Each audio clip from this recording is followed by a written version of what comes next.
और ऐसे में अब जरा आयुर्वेद का रुख कर लेते हैं।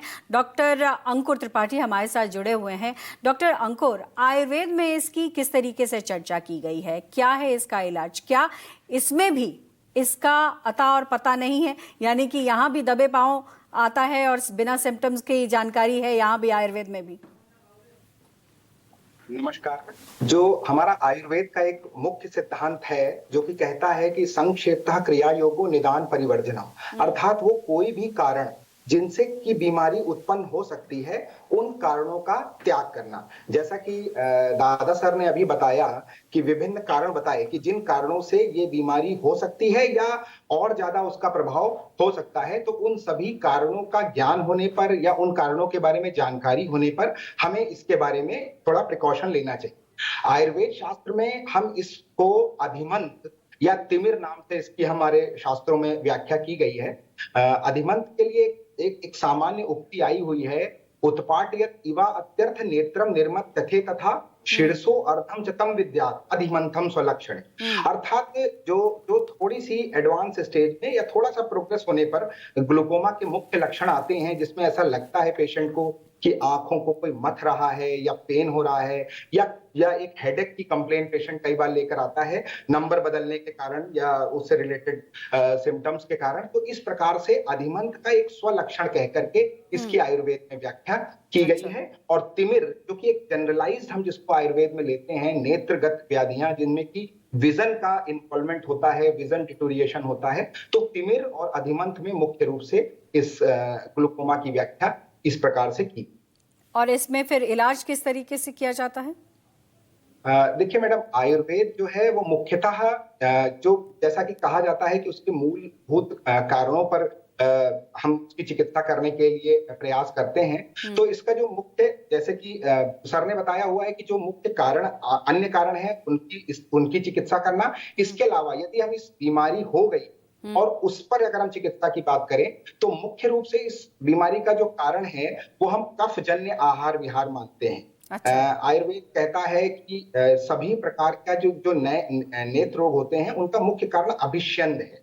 अभिष्यंद से तात्पर्य हम कुछ इन्फ्लामेटरी ऐसी डाइट, ऐसा आहार विहार जो कि शरीर में इन्फ्लामेटरी प्रोसेस को बढ़ाए, जिसको हम आयुर्वेद के शब्दों में कफवर्धक आहार विहार कहते हैं। कफवर्धक आहार विहार और पित्त दृष्टि से इस रोग की मतलब खान पान पर ध्यान देने की जरूरत होती है। आयुर्वेद में इस तरीके की चर्चा है। तीक्ष्ण इस प्रकार का आहार विहार जो है वो इसके लिए एक निदान का इसके उसमें काम करता है, सहयोगात्मक। ठीक है। एक आहार और व्यायाम, आयुर्वेद में इन दोनों की बहुत चर्चा है और ऐसे में आपने आहार की तो जानकारी दी और जैसे तनुज दादा ने कहा भी कि व्यायाम जो है वो कहीं ना कहीं ऐसी समस्याओं को दूर रखता है।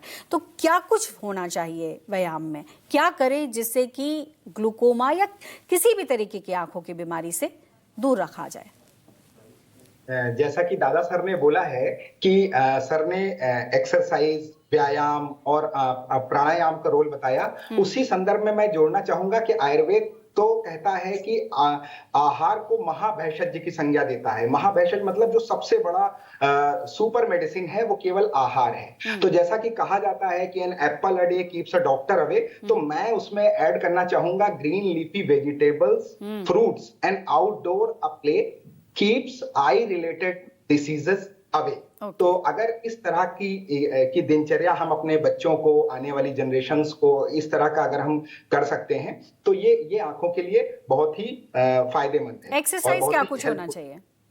जी मैम। नहीं, मैं एक्सरसाइज को लेकर, व्यायाम क्या कुछ आई रिलेटेड व्यायाम है जिसको किया जा सकता है?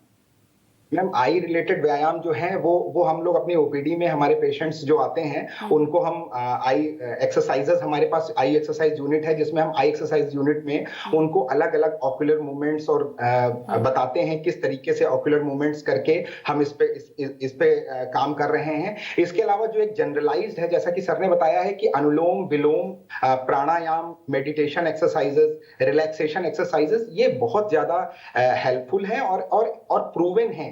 इस पे बहुत काम भी हुआ है और ऐसा रिसर्चर्स कह रही हैं कि ये काम जो ग्लूकोमा के ट्रीटमेंट में इनका बहुत रोल है। आहार की जहां तक बात है मैडम, तो जो आहार ओमेगा 3 फैटी एसिड से या बी कॉम्प्लेक्स से रिच है वो सभी इसमें बहुत हेल्पफुल है।